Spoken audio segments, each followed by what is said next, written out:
Adquira cursos e livros, clicando nos links na descrição. Louvado seja nosso Senhor Jesus Cristo.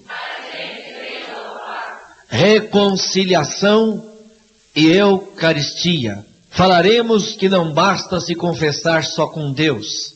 Mostraremos que a confissão auricular, ela é um mandamento de Deus, que certos pecados mais graves não podem ser confessados apenas numa confissão entre mim e o meu Deus. Mostraremos também a Eucaristia, que a Eucaristia não é um teatro, não é um faz de conta, mas é Jesus presente. E eu gostaria de começar dando-lhes um testemunho de uma senhora que é de Santa Maria, Rio Grande do Sul. Ela mandou um testemunho com os respectivos laudos médicos em anexo de uma cura obtida pela presença de Jesus na Eucaristia. Há mais ou menos 18 anos atrás, comecei a sentir dores muito fortes nas pernas. Nesse período, tive muitos problemas de varizes que foram se agravando. Diante dessa situação de sofrimento, busquei ajuda médica. Fiz o primeiro exame. O nome é Ecodoppler do SVP do MID. SVP é Sistema Vascular Periférico. MID, membro inferior direito.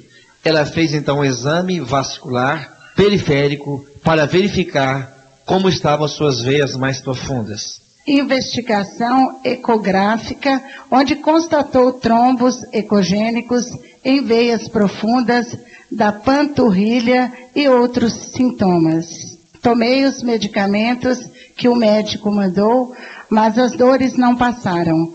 Voltei a consultar com o mesmo médico, Dr. Adroir Martins, angiologista, em agosto de 1999, que constatou: persistem trombos ecogênicos em veias profundas da panturrilha. E o médico ainda disse que o meu quadro havia agravado bastante, que a medicação não havia dissolvido os trombos. Não restava outra coisa a não ser a amputação da perna direita. Foi muito difícil para mim. Vi que minha situação havia piorado bastante, pois não tinha mais cura. Teria que conviver com aquelas dores insuportáveis até onde fosse permitido. Durante o segundo semestre, participei de um cenáculo em Santa Maria, Rio Grande do Sul, promovido pela Renovação Carismática Católica e tendo como pregador o senhor Roberto Tanus. Nesse evento, com muita fé, busquei ajuda em Cristo. No momento da passagem do Santíssimo, implorei a Jesus que me curasse, pois a dor era crônica e os médicos não podiam fazer mais nada por mim. Só Jesus podia me curar e aliviar o meu sofrimento. Quando o sacerdote andava em procissão com o Santíssimo Sacramento no meio do povo, onde deveria ter em torno de 5.000 a 6.000 pessoas, o pregador falou que naquele lugar havia uma senhora que tinha muitas dores nas pernas e que Jesus estava curando sua perna direita. Olhei para o Santíssimo e comecei a chorar, pois pela primeira vez em 18 anos parei de sentir aquelas terríveis dores nas pernas. Chorei por 10 minutos, abraçada à minha filha, que também estava lá. E para a glória do Senhor Jesus Cristo, fiz novos exames.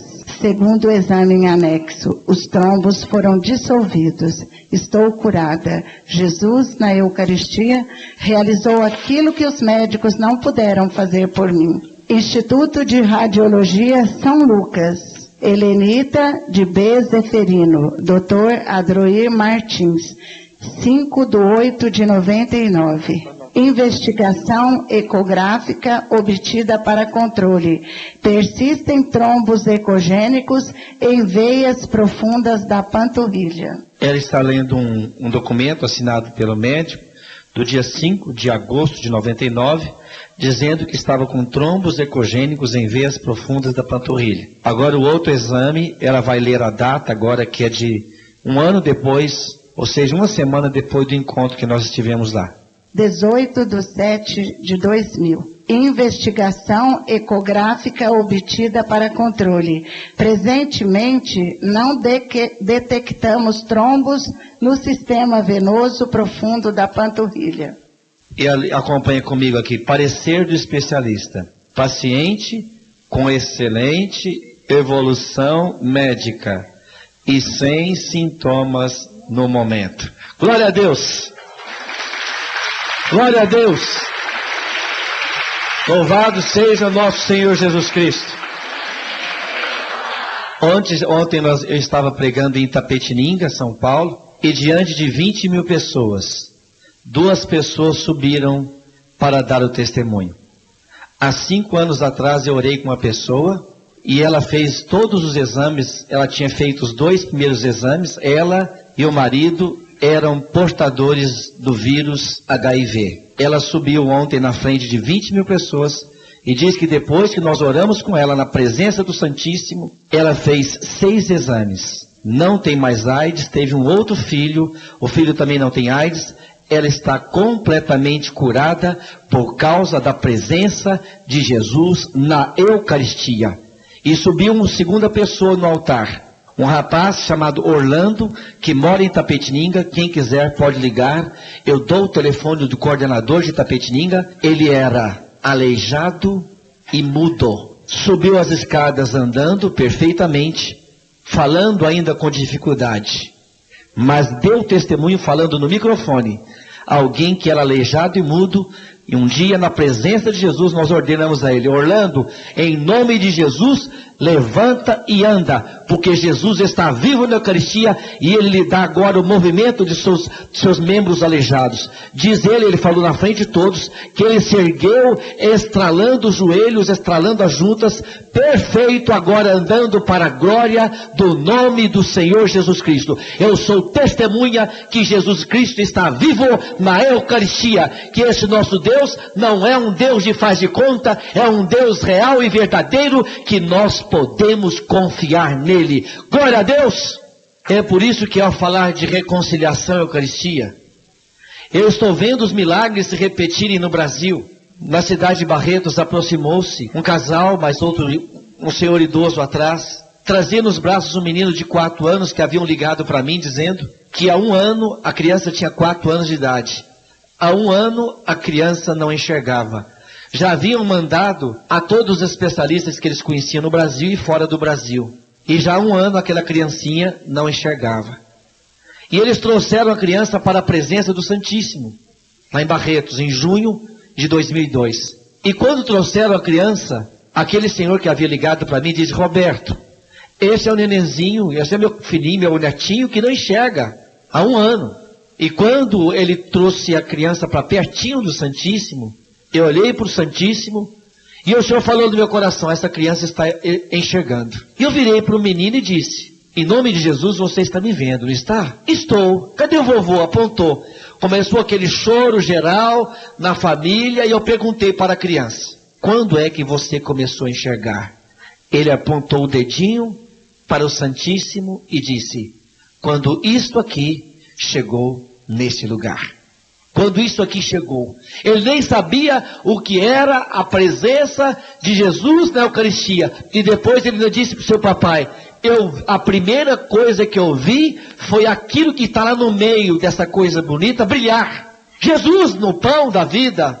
E uma senhora lá de Uruaçu me partilhou que o menininho, filho dela, procurou o sacerdote de 5 anos de idade e disse: padre, eu quero aquele pãozinho que o senhor estava dando para as pessoas. E o padre, muito esperto, foi lá na sacristia e trouxe uma das hóstias não consagradas. O menino disse: não, seu padre, eu quero aquele pãozinho que brilha, esse não está brilhando. Glória a Deus! Por isso que é tão bom falar desses 2 sacramentos.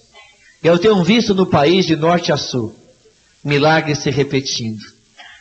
E eu seria hipócrita se não falasse para vocês E hoje eu resolvi trazer um testemunho com documentação médica da presença de Jesus na Eucaristia.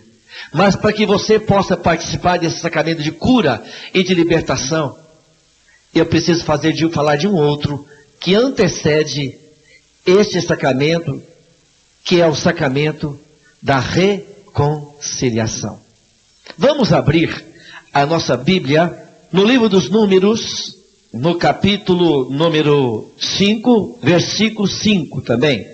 Nós mostraremos agora que desde o Antigo Testamento não existia o costume de confessar-se só com Deus, mas pecados graves tinham que ser confessados diante das pessoas, em público, e não individualmente a pessoa com Deus. Veja o que diz a palavra. Assim eu vou ler nesta tradução da Bíblia João Ferreira de Almeida. Falou mais o Senhor a Moisés dizendo. Quem está falando? É a palavra do Senhor. Diz em versículo 6. Diz aos filhos de Israel, quando homem ou mulher fizer algum de todos os pecados humanos, transgredindo contra o Senhor, tal alma culpada é. E confessará o seu pecado que cometeu. E confessará. O seu pecado que cometeu, pela sua culpa, fará plena restituição, segundo a soma total, e lhe acrescentará sua quinta parte, e dará àquele contra quem se fez culpado. Além da pessoa ter que confessar publicamente o seu pecado, ela tinha que restituir uma quinta parte, 20%, à pessoa que ela tivesse lesado, ou seja, a confissão tinha que ser pública e também a restituição tinha que ser pública. O melhor exemplo que nós podemos mostrar de uma confissão pública, inclusive de um pecado muito pessoal, um pecado grave, um pecado feito às escondidas. Se essa pessoa quisesse, ela poderia ter se mantido oculto, mas não, essa pessoa confessou um pecado grave publicamente. A história está em 2 capítulos do segundo livro de Samuel. É o capítulo 11 e o capítulo 12. Nesses 2 capítulos, a história de Deus, a palavra de Deus nos conta que um dia o profeta Natã foi procurar Davi, dizendo-lhe, Davi, aconteceu um dia que havia um homem que tinha uma única ovelhinha. Essa ovelhinha comia da sua mesa, dormia na sua cama. Era a única ovelhinha daquele homem pobre. Vizinho àquele homem pobre havia um homem muito rico, dono de muitos bois e ovelhas. E chegando um convidado à sua mesa, ao invés de tomar uma de suas ovelhas, arrebatou à força a única ovelhinha que aquele pobre possuía, a matou e a serviu ao seu convidado. Davi, o que este homem merece? E Davi, todo irado, disse, este homem merece a morte. Então Natã vira para Davi e diz, este homem é você. Davi sentiu-se então naquele momento como um lobo arrebatador de uma ovelha única, que era a esposa de Urias, o Hiteu, quando ele adulterou, mandou que aquela mulher viesse à sua presença, adulterou com ela, e estando essa mulher grávida, deixou que Urias morresse no campo de batalha de propósito, e assumiu aquela mulher como esposa, inclusive aquele filho adulterino. O que fez Davi? Davi estava numa audiência particular com Natã. O que fez Davi? Davi compôs um dos salmos mais bonitos do saltério. Ora, os salmos são cânticos, os salmos são músicas, e se você tomar a sua Bíblia, no salmo número 50, quem tem a Bíblia como a minha, João Ferreira de Almeida, é o 51. E na introdução, a introdução é o próprio versículo 1. E assim diz, Salmo de Davi, para o músico mor, quando o profeta Natã veio a ele, depois de ter possuído a Bet-sabá, ou seja, aqui está muito claro que Davi mandou um salmo, compôs um salmo, fez um salmo penitencial por causa do pecado que havia cometido com Betsabé. Queridos irmãos e irmãs, algum de vocês por acaso teria essa coragem? Imagine que o meu irmão Vicente, casado, saiu com a maricota e ele resolveu fazer um salmo penitencial. E ele vem na frente de toda a assembleia, de todos nós presentes, e sobe em cima da mesa e começa a cantar um salmo penitencial. Perdão, Senhor, porque saí com a maricota. E aí? Você teria coragem, Vicente? É difícil, né? É difícil. Mas essa foi a coragem que teve Davi. De apresentar-se diante da assembleia e confessar publicamente o seu pecado. Por isso Davi, ele era tão querido por Deus e Deus o perdoou, porque Deus ama a sinceridade de coração. Tem um outro salmo penitencial, também escrito por Davi, que é o salmo número 23 ou 24 da Bíblia hebraica. Veja, o Senhor é... Vai para o versículo 3, primeiro, não, versículo 3. Versículo 3. Ou de permanecer no lugar santo, o que tem as mãos limpas e o coração puro, cujo espírito não busca as vaidades, nem perjura para enganar o seu próximo, este terá a bênção do Senhor e a recompensa de Deus, seu Salvador. Quem pode se aproximar do Senhor? Quem tem as mãos e o coração? E como que nós podemos ter esse coração limpo? Essas mãos puras, como nós podemos ter? Sabe como? Davi faz outro salmo penitencial. Abra o 31 agora. Olha o que diz o Salmo 31. Ou da Bíblia de tradução protestante, 32. Da Bíblia de Jerusalém também, 32. Versículo 1. Feliz aquele cuja iniquidade foi perdoada, cujo foi absolvido. Feliz o homem a quem o Senhor não argue de falta, e cujo coração não há dolo. Enquanto me conservei calado, mirraram-se meus ossos entre contínuos gemidos, pois dia e noite vossa mão pesava sobre mim. Esgotavam-se minhas forças, como nos ardores do verão. Então eu vos confessei o meu pecado e não mais dissimulei a minha culpa. E o que aconteceu? Disse: vou confessar ao Senhor a minha iniquidade, e vós perdoastes a pena do meu pecado.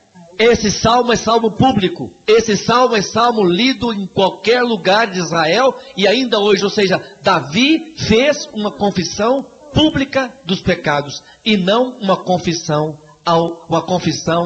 apenas ele e Deus, mas uma confissão diante de Deus. Era esse o costume do Antigo Testamento. E qual é o costume agora no Novo Testamento? Nós vamos tomar agora a palavra de Jesus.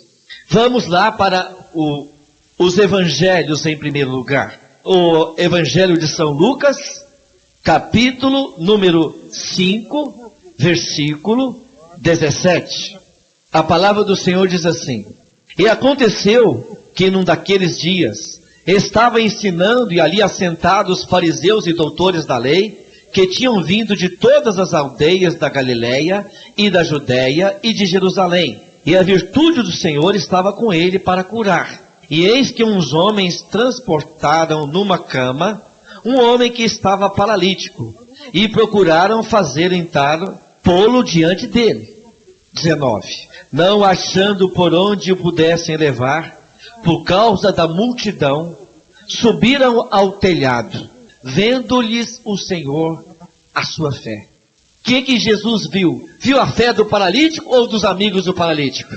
Jesus falou então para aquele paralítico: perdoados te são os teus pecados. Mas aqui no versículo 21, a palavra do Senhor diz assim: e os escribas e os fariseus começaram a razoar, dizendo: quem é este que diz blasfêmias? Quem pode perdoar pecados, senão só Deus? Quem pode perdoar pecados, senão só Deus?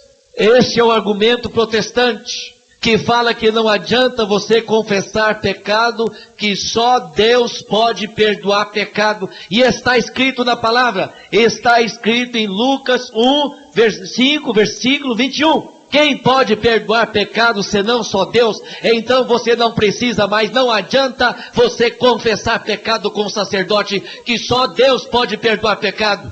Onde é que você sai dessa? Esse é o argumento protestante. Vamos lembrar a regra de ouro da teologia: texto no contexto, para não virar pretexto. A primeira coisa que os nossos olhos devem olhar: quem está dizendo? É Jesus ou é fariseu? É fariseu. E tem muita gente indo na conversa de fariseu, acreditando que só Deus pode perdoar pecados. Sim, só Ele.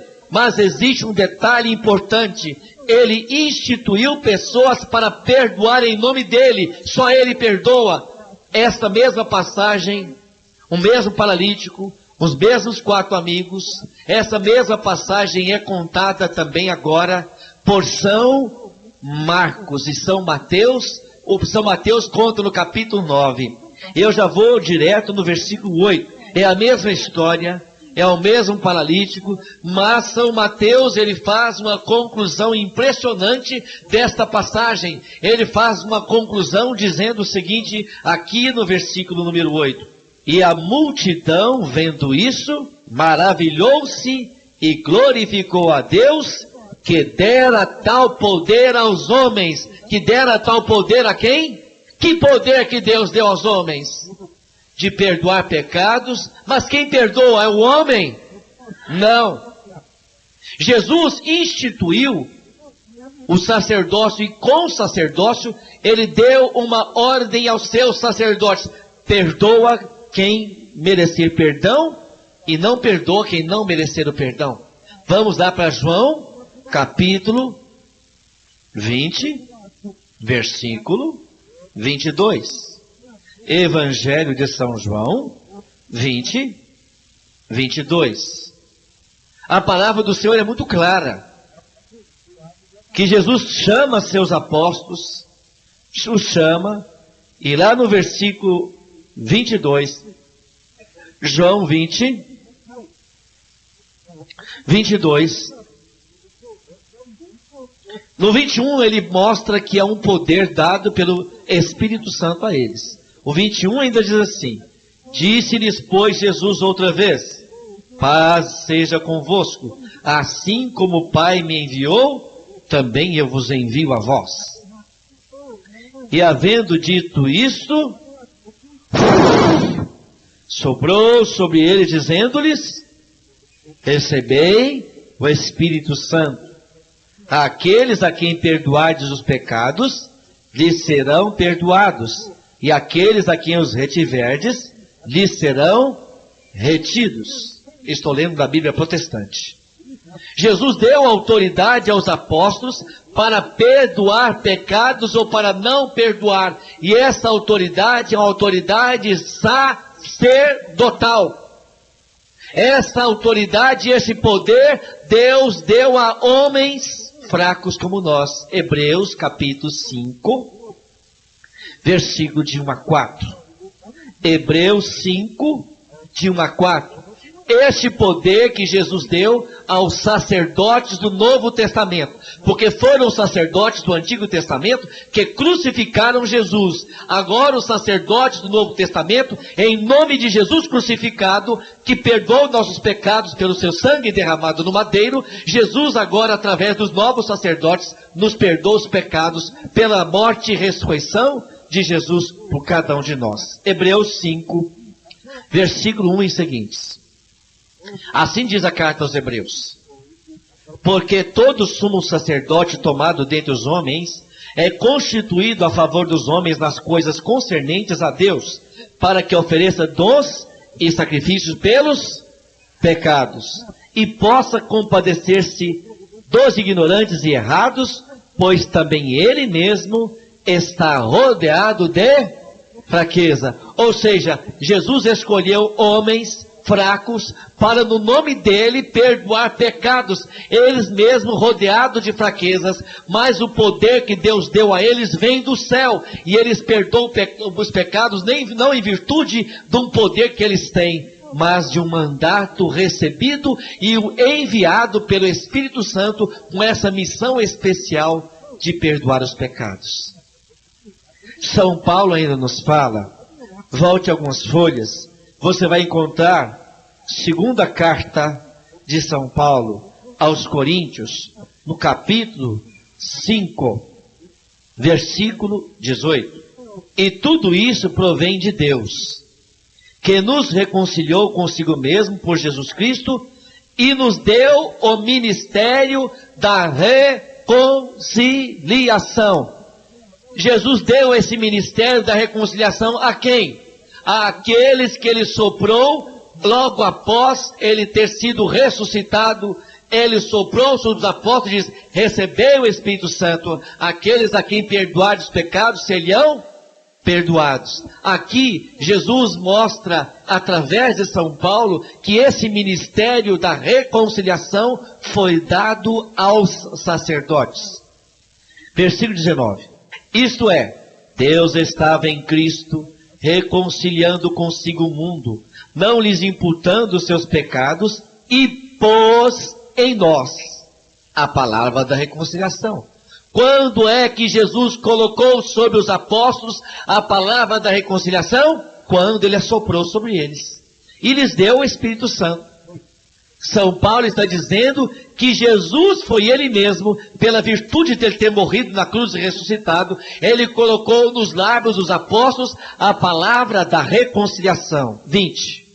De sorte que somos embaixadores da parte de Cristo, como se Deus por nós rogasse. Veja bem, olha o que São Paulo está dizendo, que ele se tornou como sacerdote, e os sacerdotes se tornaram embaixadores em nome de Deus. O embaixador, ele vai para outro país, para representar o país, para fechar acordos, para declaração de paz ou declaração de guerra, mas ele vai em nome do país e investido com a autoridade do presidente. E aqui na terra, aqueles que são os embaixadores do céu para ministrar o perdão são os sacerdotes. Abra agora na carta de São Tiago. E o capítulo é o 5, e o versículo é o 16 e seguintes, mas eu vou lá direto no 16. Começaria um pouco antes, se vocês quiserem, no 13. Estas coisas os escrevi a vós, aos que credes no nome do Filho de Deus, para que saibais que tendes a vida eterna e para que criais no nome do Filho de Deus. Assim diz o versículo 13. Está alguém entre vós aflito? Ore. Está alguém contente? Cante louvores. 14. Alguém entre vós está doente? Chame os presbíteros da igreja e orem por ele, ungindo-o com azeite em nome do Senhor. Eu estou lendo numa tradução da Bíblia, João Ferreira de Almeida, que se alguém estiver doente, triste, chame quem? Os presbíteros. E o que vem a ser um presbítero? É a mesma coisa que sacerdote. Por que entre os meus irmãos protestantes não existe o sacerdócio? Chame os presbíteros. Não fala chame os pastores. E o presbitério é o primeiro grau do sacerdócio. Mas veja o que diz o versículo 16. Confessai as vossas culpas uns aos outros e orai uns pelos outros para que sarais. A palavra do Senhor fala: confessai os vossos pecados só a Deus. Mas o que a palavra de Deus fala? Confessai os vossos pecados uns aos outros. Para quê? sareis, para que sejais curados. Ora, a palavra de Deus está dizendo somente a Deus? E para quem você pode confessar na certeza de que seu pecado é perdoado? Para quem você se confessa? Para aquele que recebeu o mandato de perdoar pecado. Isso é, os sacerdotes ordenados por Jesus Cristo e aqueles que depois de Jesus Cristo, os próprios apóstolos impunham as mãos sobre eles para que recebessem também o grau sacerdotal. Como nós podemos abrir na carta de São Timóteo, 2 Timóteo 1,6. Lá no 5, São Paulo relembra que São Timóteo ele era membro de uma família de fé. Por isso que ele recebeu o sacerdócio.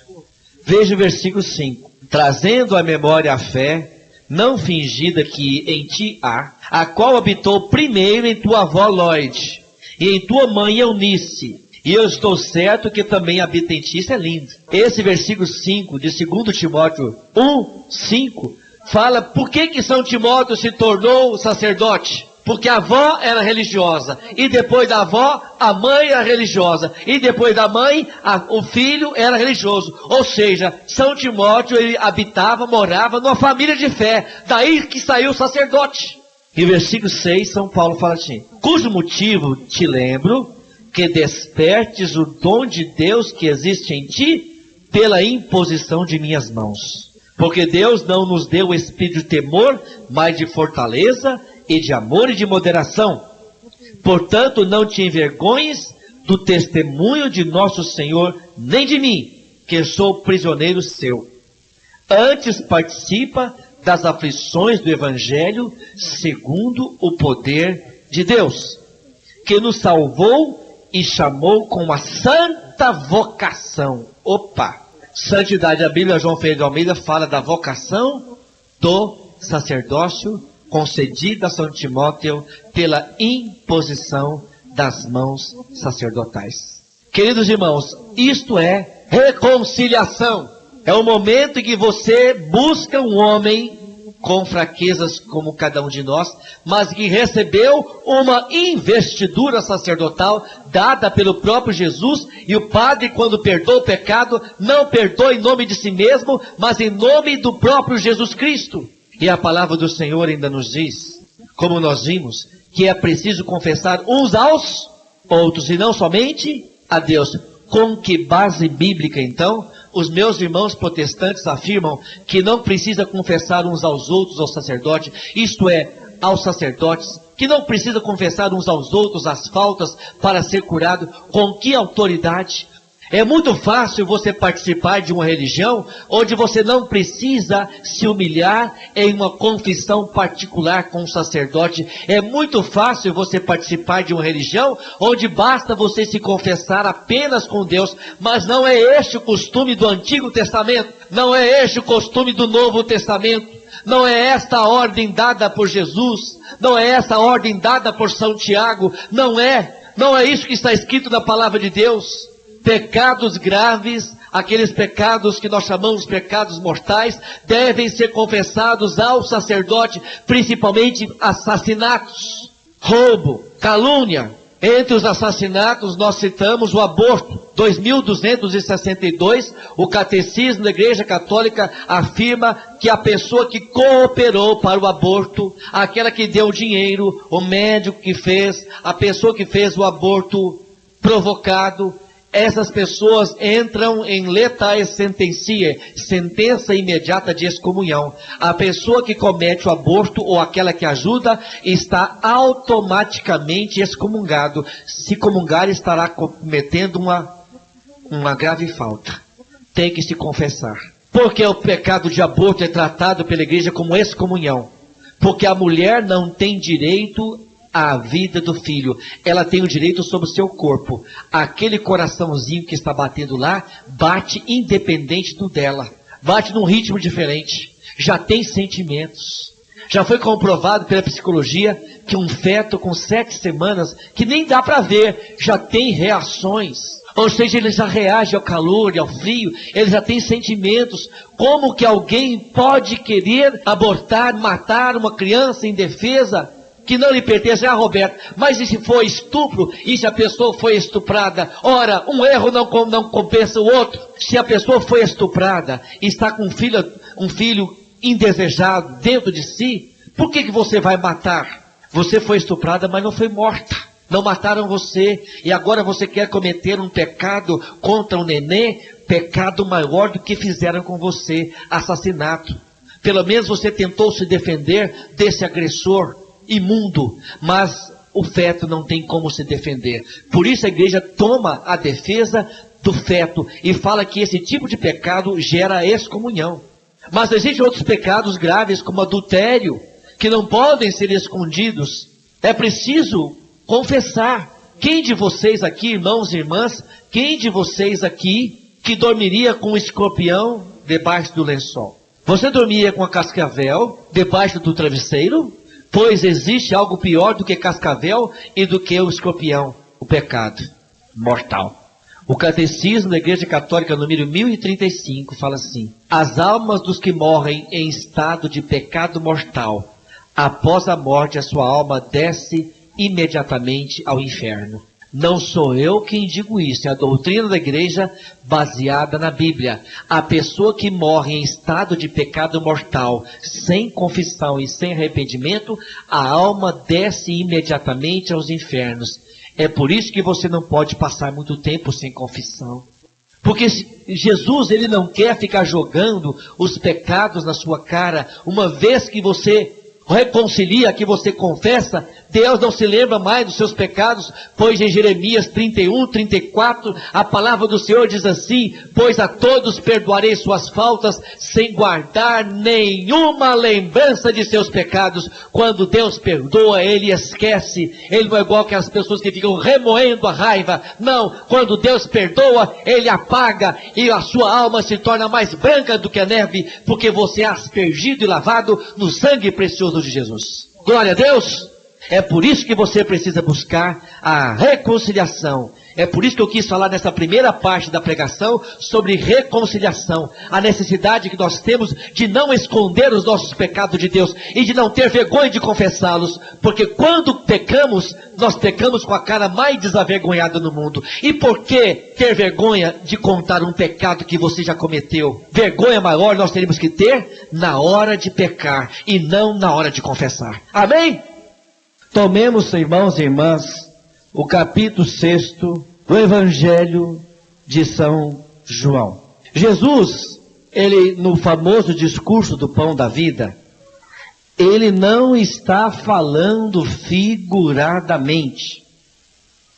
Ele está falando que seu corpo é comida, que seu sangue é bebida.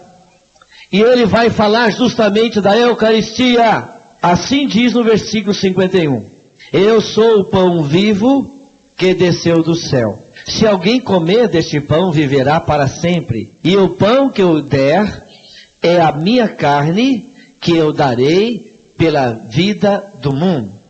O que está escrito aqui na Bíblia protestante e na sua, pode ser mudado. A gente pode dizer assim: o pão que eu hei de dar faz de conta que é minha carne? O pão que eu hei de dar representa a minha carne? O pão que eu hei de dar simboliza a minha carne? O que está escrito? O pão que eu hei de dar. Ele está falando no futuro que o pão que eu hei de dar é a minha carne. E Jesus não está falando figuradamente, porque no versículo 54, ele fala: quem come a minha carne e bebe o meu sangue, tem a vida eterna, e eu o ressuscitarei no último dia. Porque a minha carne verdadeiramente é comida, e o meu sangue verdadeiramente é bebida. 2 vezes Jesus repete a palavra verdadeiramente. É de verdade, meu corpo é comida e meu sangue é bebida. Jesus está dizendo claramente que não é figurado. Versículo 60. Muitos dos seus discípulos disseram: isso é muito duro. Quem pode admitir? Isso mostra que Jesus está falando ao pé da letra, que o corpo dele é comida, que o sangue é bebida. Ele está dizendo ao pé da letra que é de verdade, que estava inclusive escandalizando os discípulos. Discípulos já eram seguidores de Jesus há muito tempo, e o que Jesus falava estava escandalizando. Tanto é que no versículo 66, a palavra do Senhor nos mostra que desde então, muitos dos seus discípulos se retiraram e já não andavam mais com ele. Eles não acreditavam que Jesus pudesse fazer do seu corpo comida e do seu sangue bebida. Eles não sabiam ainda que Jesus estava falando do pão da vida, que é a Eucaristia. E quando Jesus, lá no capítulo 14 de São Marcos, Jesus, ele celebra aquela última ceia, aquela despedida. O que Jesus simbolicamente faz na quinta-feira, à noite, ao pé da letra, Jesus vai realizar aquilo que ele fala figuradamente, ele realiza quando na cruz ele dá o seu sangue para o perdão dos nossos pecados. Mas a quinta-feira à noite já representava o sacrifício salvífico de Jesus da sexta-feira. Aqui na quinta-feira, Jesus faz simbolicamente o que na prática ele vai fazer na sexta-feira. No capítulo 14, versículo 22 de São Marcos, até o 24, diz assim: E comendo com eles, tomou Jesus o pão e abençoando-o. Quer dizer que tinha uma bênção primeiro ainda. O partiu e deu-lhe e disse: Tomai e comei, isto é o meu corpo. Eu estou lendo a tradução protestante. 23. E tomando o cálice e dando graças, deu-lhe, e todos beberam dele. E disse-lhes: Isto é o meu sangue, o sangue do Novo Testamento, que por muitos é derramado. Jesus fala claramente: o vinho é o meu sangue, o pão é o meu corpo. Jesus está falando alguma coisa errada? Não. Ele está dizendo que o pão é, e o vinho é o meu sangue. Depois Jesus vai ser crucificado. Mas primeiro Jesus é amarrado numa quinta-feira. Ele passa toda quinta-feira até a sexta de manhã amarrado. Na sexta-feira crucificam Jesus na cruz, tirando todo o corpo do sangue dele. A crucifixão, a pessoa morre por duas causas: asfixia e por esgotamento sanguíneo. Jesus tem todo o seu corpo separado do seu sangue. É essa a morte de Jesus. Tanto que o peito aberto de Jesus saiu sangue e água. Já não havia mais sangue para sair. Saiu todo o sangue do seu corpo. E Jesus, ele na prática fez o que ele anunciou na quinta. Por que Jesus escolheu justamente a véspera da Páscoa dos judeus? Porque Jesus queria lembrar a todos nós que os judeus, eles começavam a Páscoa na quinta-feira. Na quinta-feira era ordenado, está na lei de Moisés, que era ordenado que os sacerdotes tomassem o cordeiro pascal e amarrassem ele e deixassem o cordeiro amarrado já da quinta para sexta. Era a lei de Moisés que mandava, e aquela quinta era a quinta-feira solene dos judeus, onde todos os sacerdotes, eles se uniam para amarrar o cordeiro pascal. Jesus foi amarrado na quinta-feira. E vocês se lembram como é que Jesus foi apresentado por João Batista lá no Rio Jordão? Eis o Cordeiro de Deus que tira e carrega o pecado do mundo. Jesus é o cordeiro amarrado na quinta-feira.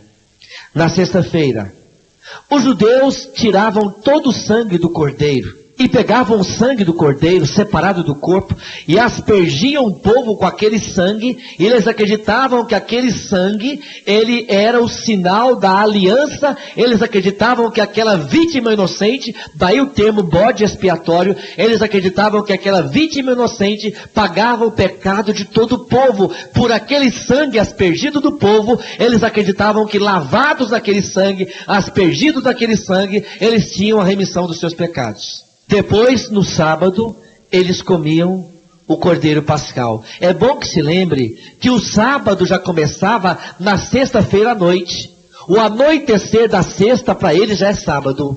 Então, da sexta para sábado, eles já comiam o cordeiro pascal, aquele que tinha sido imolado, aquele que tinha sido vítima. E aquela refeição feita em família, era o sinal que Deus estava nos dando a reconciliação e estava alimentando o povo com a esperança da terra prometida que seria tomada posse para sempre. É bonito ou não é bonito? E o que fazem com Jesus na sexta-feira? Todo o seu corpo é separado do seu sangue. Mas, para inaugurar um novo tempo, Jesus não ressuscita no sábado, mas no domingo. Domingo em latim significa dies Domini, ou dia do Senhor. Inaugurando um novo tempo, aquelas mulheres vão ao sepulcro. Onde está Jesus? O sepulcro está vazio. E aparecem dois anjos que lhes dizem: porque buscais entre os mortos aquele que está vivo, não está aqui, mas ressuscitou.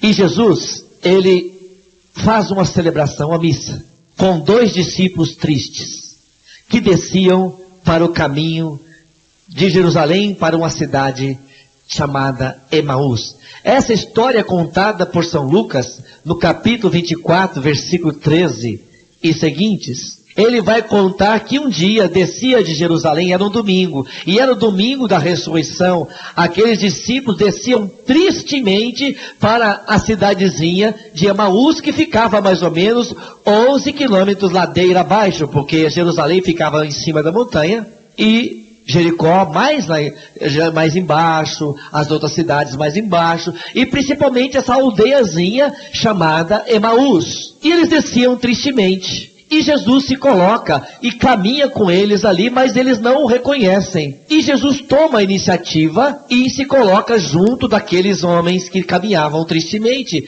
E Jesus pergunta para eles: o que vocês estão conversando?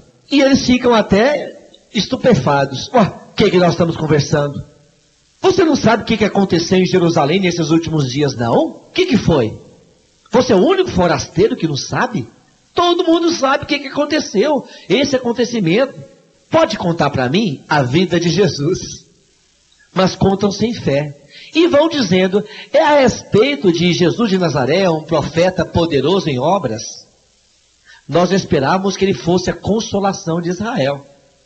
Mas sabe o que aconteceu? Nossos sacerdotes o entregaram para ele ser crucificado. Ele foi morto, foi sepultado. Mas aconteceu algo extraordinário.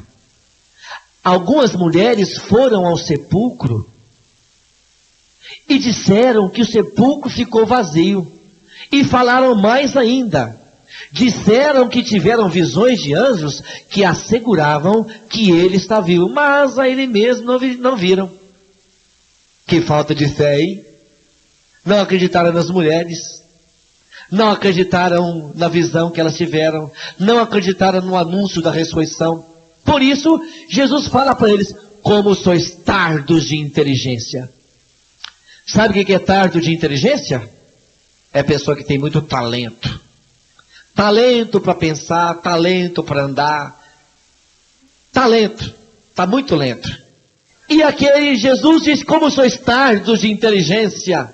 E Jesus disse para eles, provando, lembrando Moisés e os profetas, Jesus foi falando que era necessário que o Filho de Deus morresse e ressuscitasse ao terceiro dia, e em seu nome fosse pregado a remissão dos pecados. Jesus no caminho foi ensinando-lhes as Escrituras. Esta é a primeira parte da missa. Jesus vem a nós como pão da palavra. São os dois tipos de alimento que nós recebemos na missa: o pão da palavra e o pão da Eucaristia.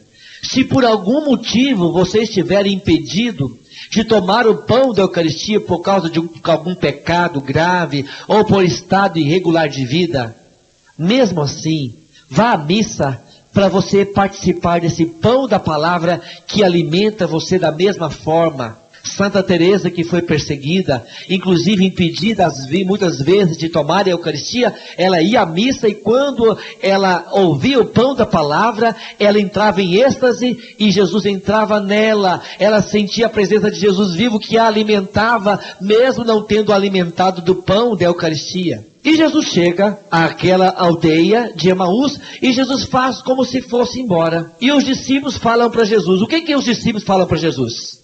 Fica conosco, já é tarde, já declina o dia. E Jesus entra, se coloca à mesa.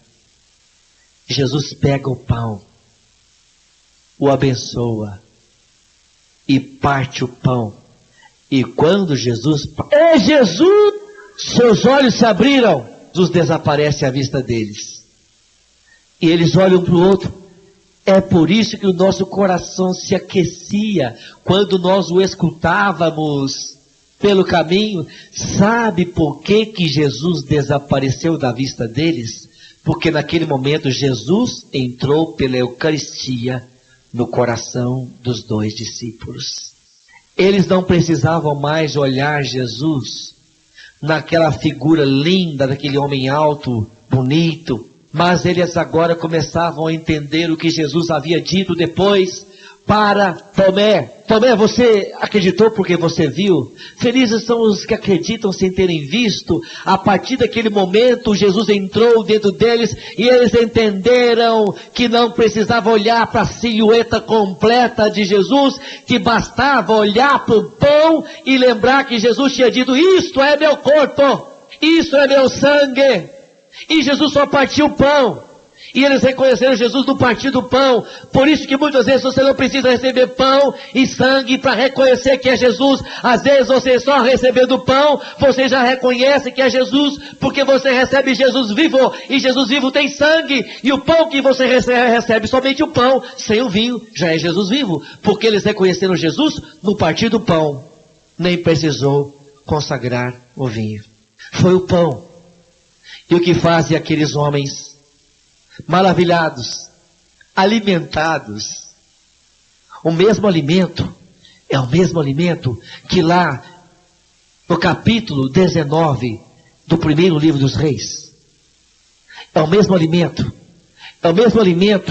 em que Elias, fugindo da rainha Jezabel, fugindo daqueles reis que o perseguiam porque ele havia desbaratado a idolatria de Israel, ele havia inclusive mandado matar os sacerdotes de Baal, aqueles sacerdotes do demônio. Então Elias cansa-se, sobe ao monte, está cansado, está fugindo, deitou e dormiu. E o anjo do Senhor o acorda e mostra um pão e água, mostra um pão. O anjo lá no capítulo 19 de 1 Reis, o anjo fala assim para Elias: come e bebe, tens um longo caminho a percorrer. E com a força daquele alimento, ele andou 40 dias e 40 noites até Horebe. Mas qual foi a palavra do anjo para Elias? Come e bebe, tens um longo caminho a percorrer. Come e bebe, diz para o seu irmão do lado: come e bebe, tens um longo caminho a percorrer. Come e bebe, tens um longo caminho a percorrer. E o que fizeram aqueles dois discípulos de Emaús? O que fizeram eles? Subiram montanha acima, já era de noite. Eles haviam andado 11 quilômetros a pé e agora retornavam de noite na escuridão, porque eles eram iluminados pela luz de Jesus, que acreditavam em Jesus da Eucaristia. Subiu o monte e encontraram os 11 apóstolos reunidos, aqueles discípulos, as mulheres, e lhes contaram como reconheceram Jesus vivo no partir do pão. Não foi em outra hora que eles reconheceram Jesus vivo no partir do pão. E somente o católico tem essa alegria de sair de uma missa e reconhecer que Jesus está vivo no partir do pão. Somente o católico tem essa alegria. Ser católico é graça de Deus. Ser católico é favor imerecido. Ser católico é um presente de Deus. Diga obrigado, Senhor. Somente o católico tem essa alegria. Ao sair de uma santa missa, onde reconheceu que Jesus está vivo, no partir do pão. Foi ao partir do pão que Jesus se deu a conhecer. Por isso que Jesus ressuscitou no domingo. E como Cordeiro Pascal, ele se torna alimento no domingo. E como dizia Frei Damião, um domingo sem missa é uma semana sem Deus. Você não pode ficar sem esse alimento. Mas entre os irmãos protestantes, eles não acreditam que é o corpo de Cristo. É apenas uma representação. Eu amo meus irmãos protestantes. Eles têm muitas coisas bonitas, pregações lindas, mas falta algo importante. Veja agora 1 Coríntios capítulo número 11, versículo 23 ao 30. 1 Coríntios 11, 23 ao 30. Essa leitura é feita entre os meus irmãos protestantes, quando antecede a ceia. Nesse momento solene, nas igrejas protestantes é feito assim. O pastor distribui a todos pequenos cálices contendo suco de uva ou vinho. E ele distribui pequenos pedaços de pão.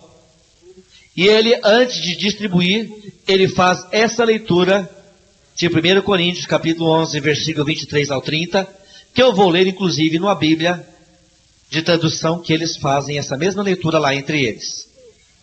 Porque eu recebi do Senhor o que também vos ensinei, que o Senhor Jesus, na noite em que foi traído, tomou o pão, e tendo dado graças, o partiu e disse: tomai e comei, isto é o meu corpo, que é partido por vós.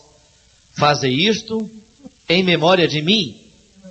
Semelhantemente, depois de haver ceado, tomou o cálice, dizendo: este cálice é o novo testamento no meu sangue. Fazei isso todas as vezes que beberdes em memória de mim.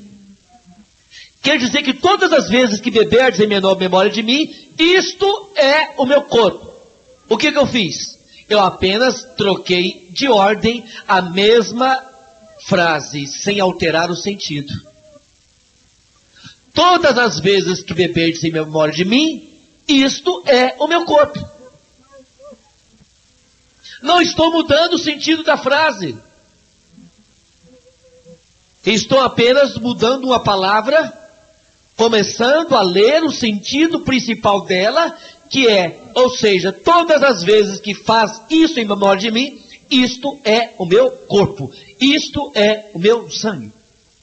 E mais ainda, versículo 25, verso 26. Porque todas as vezes que eu comerdes desse pão e beberdes desse cálice, anunciais a morte do Senhor até que Ele...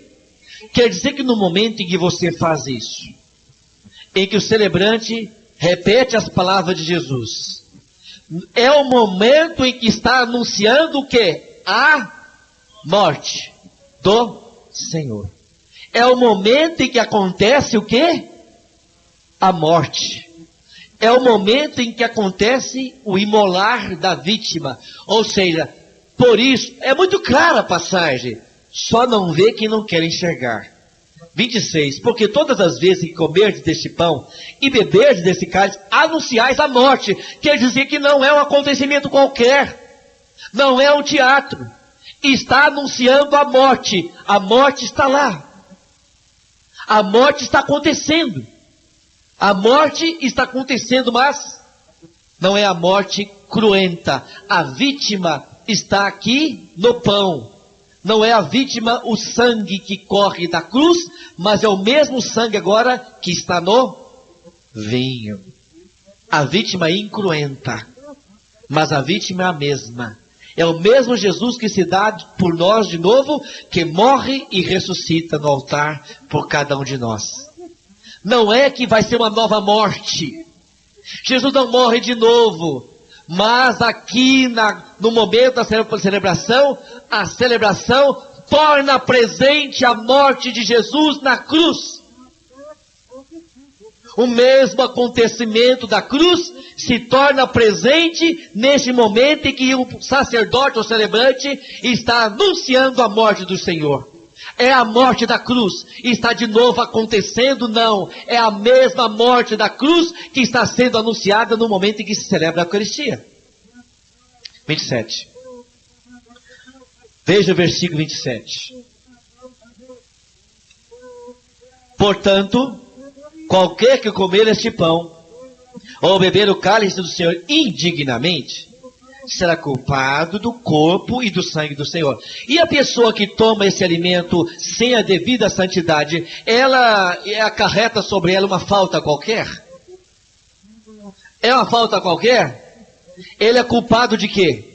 Do próprio corpo e do sangue do Senhor. Ele se torna cúmplice da morte do Senhor. Eu lhes pergunto, queridos irmãos e irmãs,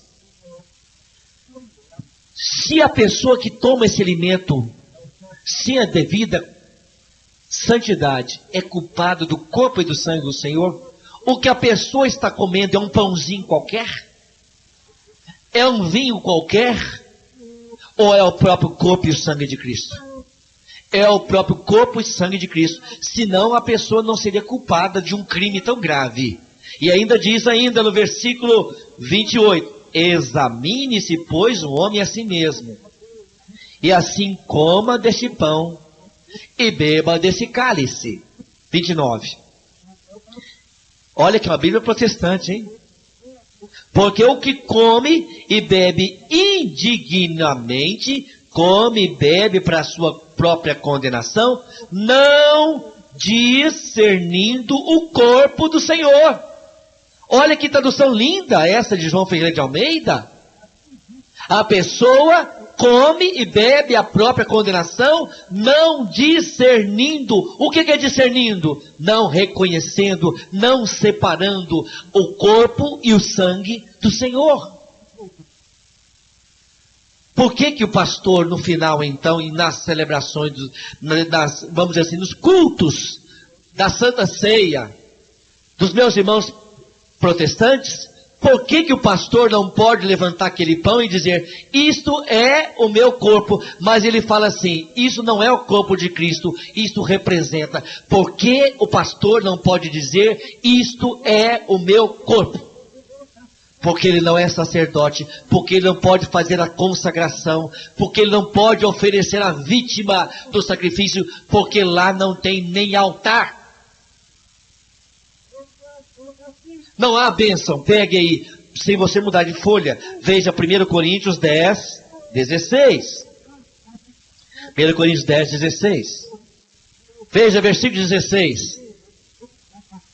Porventura, o cálice de bênção que abençoamos não é a comunhão do sangue de Cristo? E o pão que partimos não é, porventura, a comunhão do corpo de Cristo? Ah, que versículo lindo! Glória a Deus por ele! O pão que partimos é ou não é a comunhão do corpo de Cristo? E o cálice que abençoamos é ou não é o sangue de Cristo? Isso é tão claro. O pão que abençoa, o vinho que abençoa se torna corpo e sangue de Cristo. Isso depois da bênção. Não há essa oração da bênção. Porque não se pode abençoar, não são mãos sacerdotais. Não se pode fazer a oferenda do sacrifício. Não existe altar. Pegue lá, por favor. Apocalipse 8. Não existe altar. Não tem. Falta. Você entra numa igreja protestante, é vazia. Só tem um púlpito e um lugar para o ministério de música, mas fica faltando alguma coisa. Não tem altar, não tem sacrário.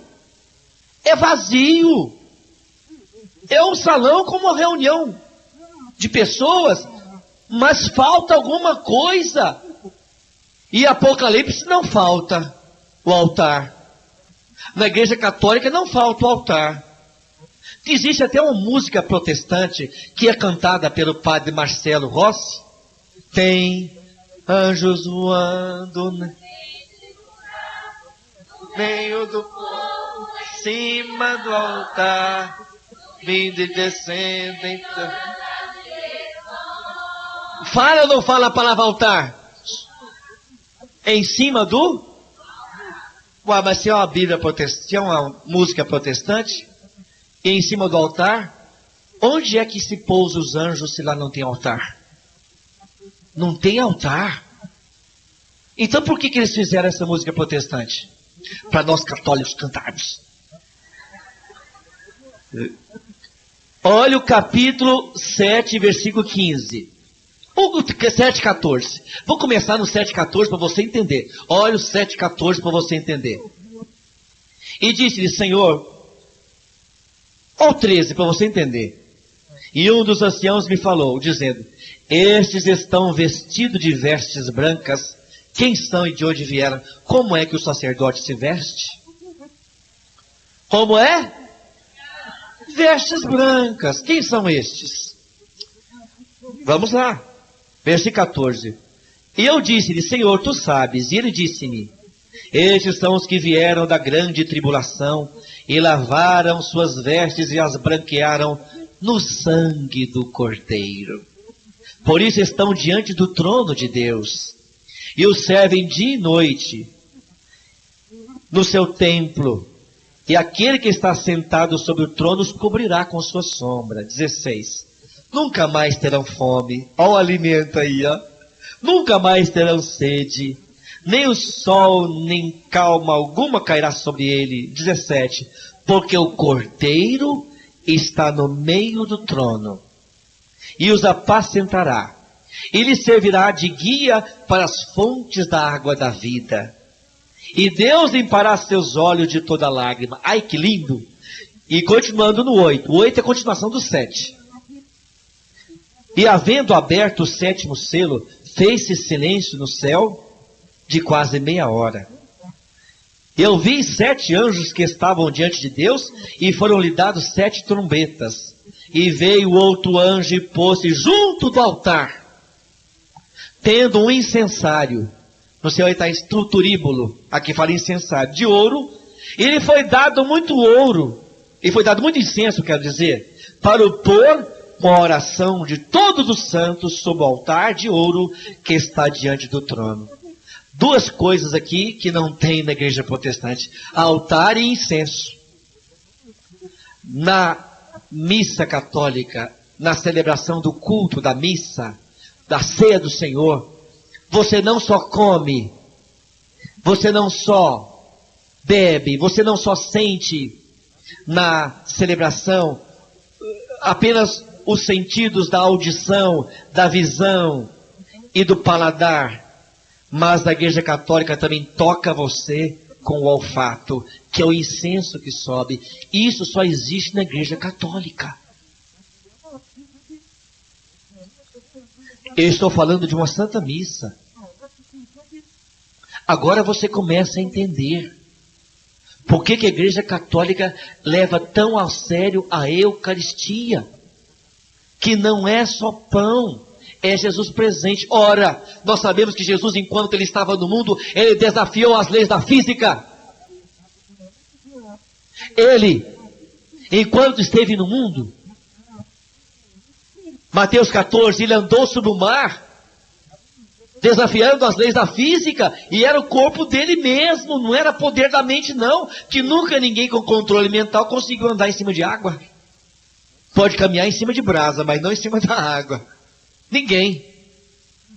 E era o corpo dele mesmo, não era outro corpo. E quando Jesus ressuscitou, e ele passou por portas e paredes fechadas com seu corpo ressurrecto, e não era o corpo de um fantasma, tanto que Jesus ainda depois da ressurreição, trazia no seu corpo as marcas da paixão. Tanto que ainda fala para Tomé, põe tua mão aqui na minha mão, introduz tua mão no meu lado. E ainda diz àqueles apóstolos que ainda estavam ainda amedrontados e ainda estavam incrédulos: vocês têm alguma coisa para comer aqui? Eles lhe deram pão e peixe. E à vista deles, Jesus comeu pão e peixe para mostrar que ele tinha um corpo ressurrecto que é capaz de passar por portas e paredes fechadas. Ora, e Jesus quis que seu corpo fosse pão. Um dia um protestante disse para mim: mas como que Jesus pode caber num pãozinho desse tamanhozinho? E eu disse para ele, se cabe no seu mísero coração, por que não pode caber em um pão? Se ele mesmo diz, isto é meu corpo. Ah, mas quando se divide o pão, Jesus fica dividido. Ah, é? E quando você pega um pedaço de imã, quebro esse imã e te dou metade de um imã, e fico com metade de um imã, você recebeu metade de um imã ou um imã? Você recebeu um imã, que mesmo sendo metade, ele possui as mesmas características magnéticas de atrair os metais. E se você esfarelar, e até aquele esfarelinho de imã continua sendo imã? Se isso acontece com um elemento da natureza, por que não acontece com aquele que fez a natureza? É por isso que quando você for receber Jesus, faça de sua mão um trono. Se você prefere comungar na boca, isso é questão sua. Tem gente que fala assim, ah, mas a mão é muito suja. Tem algo mais sujo do que a boca quando fala besteiras? Então não é a parte do corpo que vai se tornar você mais puro ou menos impuro. Então se você vai tomar a Eucaristia, tome, faça da sua mão um trono. E com a outra mão comungue, verifique se não ficou uma migalhinha na sua mão, porque se lhe dessem ouro em pó, você deixaria perder uma fagulhinha desse ouro em pó? Deixaria? E que você recebe mesmo uma fagulhinha, mesmo uma migalhinha, e Jesus está ali por inteiro. Por inteiro. Jesus está vivo por inteiro em cada pedaço da Eucaristia. E mesmo que você não receba Jesus nas duas espécies, você está recebendo Jesus ressuscitado. E por isso que quando o sacerdote ele vem diante do altar, ele abaixa-se, ele beija o altar. Sabe por que Jesus beija o altar? O altar é Cristo. Jesus na cruz ele se torna ao mesmo tempo sacerdote, altar e cordeiro. Existe algo que se chama missa negra. Vocês sabem o que é missa negra? É uma missa satânica que é feita pelos adoradores de Satã. Sabe como que eles fazem a adoração a Satã? Eles colocam em cima de uma mesa uma prostituta nua. O altar da missa negra é uma prostituta nua. E eles pegam a hóstia consagrada que roubaram, profanam a hóstia em cima da mulher, quebram uma imagem de Nossa Senhora, xingando Nossa Senhora e xingando a Santa Hóstia. Horrível? Mas eu vou dizer uma coisa para vocês. Há algo de maravilhoso por trás disso. Se Satanás quer tanto profanar a Santa Hóstia, é porque ele tem certeza que ali está o corpo de Cristo. Se ele quer profanar uma imagem de Maria, é que sabe que essa imagem é sinal de alguém muito santo, que tanto a Eucaristia quanto Maria nos levam para o céu. Quando o sacerdote ele abaixa e beija o altar, é Jesus. E aquele pano branco que está sob o altar é o sudário, aquela mortalha que cobriu o corpo de Jesus. E quando o sacerdote consagra em separado as duas espécies, para lembrar que Jesus também, ele teve seu corpo separado do seu sangue. Mas no momento em que o sacerdote parte a hóstia, ele faz questão de jogar um pedacinho dentro do vinho. É o anúncio do sacerdote do corpo que se une ao sangue. Você não recebe um corpo morto, você recebe Jesus ressuscitado. Você recebe Jesus vivo. E eu sou testemunha dessa presença viva, que não é só pão, que não é só vinho. Lá em Porangatu, um testemunho que chegou de uma senhora que havia feito 7 operações com câncer na garganta, fraquinha, tinha tirado um pedaço do maxilar, um pedaço da língua. Ela ia todos os dias de manhãzinha para a missa, e um dia o sacerdote disse: eu vou levar a Eucaristia na sua casa, não precisa vir aqui não. E ela disse: não, seu padre, enquanto eu tiver força, o senhor não pode me impedir que eu veja com meus olhos o milagre que só acontece aqui nesse altar. Aqui eu vejo o milagre. O pão se torna carne. O vinho se torna sangue. Porque o Senhor repete as mesmas palavras de Jesus. E Jesus não pode mentir. E se o Senhor repete as mesmas palavras que Ele mandou repetir, que Ele mandou falar, aqui acontece um milagre. Padre, eu sei que entre os meus irmãos protestantes tem muitas pregações bonitas, mas lá não acontece o milagre que eu só vejo acontecer aqui. E para mim não existe missinha ou missa grande, não existe, tudo é missa. Mesmo que o padre fala pouquinho, fala pouco, fale bem ou fale mal, mesmo assim existe algo que nenhum pastor pode fazer. O pastor não pode celebrar uma missa. Não pode. Mesmo que ele soubesse a missa de cor. Ele não poderia consagrar. Ele não poderia fazer o que se faz na mesa do altar. É inconcebível que alguém conheça isso tudo e fique apenas com a Eucaristia domingueira. Quando você descobre este alimento que cura, que dá força, que restaura as forças, você quer mais vezes. E isso é o que Jesus quer de você. Eu tenho pena, eu tenho piedade, eu tenho misericórdia, eu rezo por aquelas pessoas. Porque Jesus fala, sede misericordiosos como meu Pai é misericordioso. Lucas 6, 32 a 36.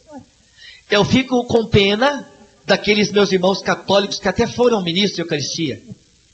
E que vão. E me desculpem, meus irmãos, não estou agredindo ninguém nas minhas pregações. Eu estou procurando ser amoroso, mas que me desculpem, não é teatro que se faz na Igreja Católica. E lá entre os meus irmãos é apenas um memorial, uma lembrança, um teatro. E estão apenas lembrando. E o católico, quando vai lá, o pastor não pode entregar o alimento dizendo, receba o corpo de Cristo. E mesmo o ministro, ele pode dizer, porque foi consagrado no altar, eis o corpo de Cristo. O ministro não pode, o ministro protestante, o pastor, não pode entregar ao seu fiel o corpo de Cristo como Jesus manda. Isto é meu corpo. Fazei isso em memória de mim. Fazei. Eu fico com pena porque esses meus irmãos que vão nessas igrejas protestantes sentem saudades da Eucaristia. Ficam com saudade. Porque é algo vazio. Eles querem se recolher e ajoelhar, não tem o sacrário. Um Deus que se coloca num pedacinho de pão. Nossa mente nunca vai compreender como que um Deus tão grande se faz tão pequeno. Só Ele. E ainda mais se faz pequeno para caber dentro de você e ser alimento, estar dentro de você. Jesus, Ele não quer estar apenas ao seu lado. Ele quer estar dentro de você, alimentar para você ir para o céu. Ele quer alimentar você, encher o seu coração de forças. Ele quer encher você de amor. E isso só acontece na Igreja Católica. Você é um privilegiado e não sabe. Glória a Deus. Glória a Deus. E é isso que eu queria falar a vocês, irmãos. Sobre a Eucaristia nessa segunda parte. Que é Jesus presente mesmo. E os testemunhos que você tem falam por si.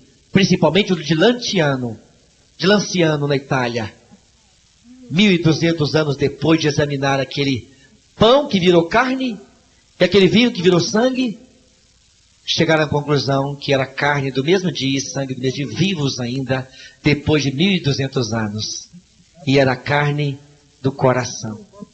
Jesus nos dá o seu coração, e quando olho para a hóstia do ostensório, eu vejo o coração de Jesus. Onde Jesus está na hóstia, por inteiro, corpo, alma e divindade.